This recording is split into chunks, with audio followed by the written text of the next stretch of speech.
Hi అందరికీ నమస్కారం. మా ఛానల్కి స్వాగతం. ఈరోజు చాలా రుచికరమైన ప్రాన్స్ కర్రీ ఎలా తయారు చేయాలో చూద్దాం. ప్రాన్స్ను బాగా శుభ్రం చేసి పక్కన పెట్టుకోవాలి. ప్రాన్స్ పేగు ఉంటుంది కదండి, ఆ పేగును ప్రాన్స్ క్లీన్ చేసే వాళ్ళ దగ్గర అడగండి, వాళ్ళే క్లీన్ చేస్తారు. పిల్లలకు కూడా మంచిది కాదు, ఇసుక కూడా ఉంటుంది, క్లీన్ చేసుకోవడం మంచిదన్నమాట. తర్వాత క్లీన్ చేసుకున్న ప్రాన్స్లో ఉప్పు పసుపు వేసుకొని ఉడికించుకోవాలి. ఆ ఉడికే సమయంలో మనం టమోటాస్, ఆనియన్స్, పచ్చిమిర్చి, కొత్తిమీర, కరివేపాకు ఇవన్నీ కట్ చేసుకొని పెట్టుకోవాలి. ఇప్పుడు మసాలా ప్రిపరేషన్ కోసం అల్లం, వెల్లుల్లి, 2 ఇలాచీలు, 1 టేబుల్ స్పూన్ ధనియాలు, 1/2 టేబుల్ స్పూన్ జీలకర్ర,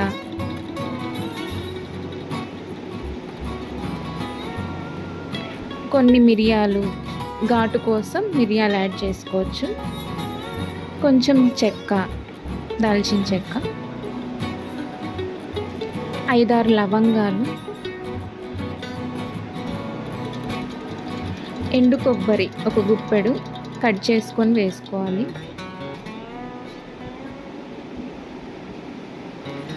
కట్ చేసి పెట్టుకున్న 2 పచ్చిమిర్చి, అలాగే కొన్ని వాటర్ పోసుకొని స్మూత్గా పేస్ట్ చేసుకోవాలి. మసాలా పేస్ట్ని పక్కన పెట్టుకోవాలి. ఇప్పుడు కడాయిలో ఆయిల్ వేసుకొని ఆవాలు, జీలకర్ర, మనం కట్ చేసి పెట్టుకున్న ఆనియన్స్, అలాగే పచ్చిమిర్చి అన్నీ వేసుకొని బ్రౌన్ కలర్ వచ్చేంత వరకు మనం ఆనియన్స్ని వేయించుకోవాలి.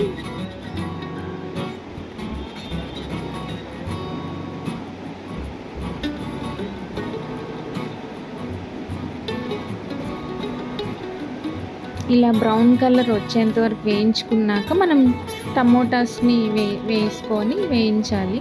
ఒక 2 మినిట్స్ వేయించుకోవాలి. టమోటాస్ బాగా మగ్గిన తర్వాత కరివేపాకు వేసుకోవాలి.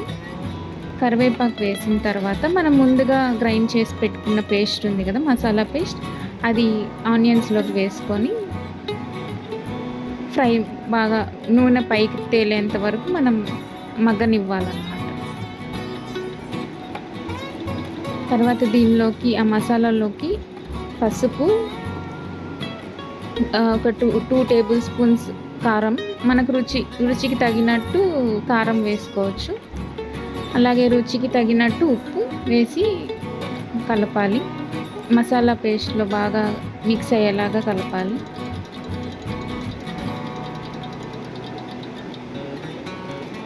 ఇప్పుడు కాసేపు మసాలా పేస్ట్ని బాగా మగ్గనివ్వాలి. ఇలా ఆయిల్ పైకి తేలిన తర్వాత మనం ముందుగా ఉడికించుకున్న ప్రాన్స్ని ఈ మసాలా పేస్ట్లోకి వేసుకోవాలన్నమాట.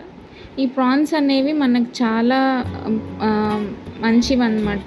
ప్రాన్స్లో మనకు ప్రోటీన్, విటమిన్ B12, ఐరన్ వంటి పోషకాలు బాగుంటాయి. ఇవి శరీరానికి కూడా మంచి శక్తిని, ఆరోగ్యాన్ని మెరుగుపరచడానికి సహాయపడుతుంది అన్నమాట. సో ఇప్పుడు ఈ ప్రాన్స్ అన్నీ మనం మసాలాలోకి బాగా మిక్స్ అయ్యేలాగా కలుపుకోవాలన్నమాట.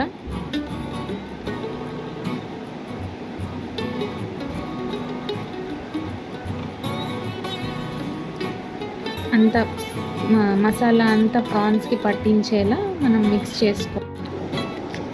అవసరమైనంత నీరు పోసి మూత పెట్టి కొంచెంసేపు మగ్గనివ్వాలి. ప్రాన్స్ బాగా ఉడికిన తర్వాత కొంచెం గరం మసాలా వేసుకోవాలి. తర్వాత బాగా కలిపిన తర్వాత కొత్తిమీర కూడా చల్లి స్టవ్ ఆఫ్ చేసుకోవడమే. అంతే, ఎంతో రుచికరమైన ప్రాన్స్ కర్రీ రెడీ. వేడి వేడి అన్నం లేదా రోటీతో సర్వ్ చేసుకొని ఎంజాయ్ చేయండి. వీడియో నచ్చితే లైక్ చేయండి, షేర్ చేయండి, మా ఛానల్ని సబ్స్క్రైబ్ చేయండి. Thank you.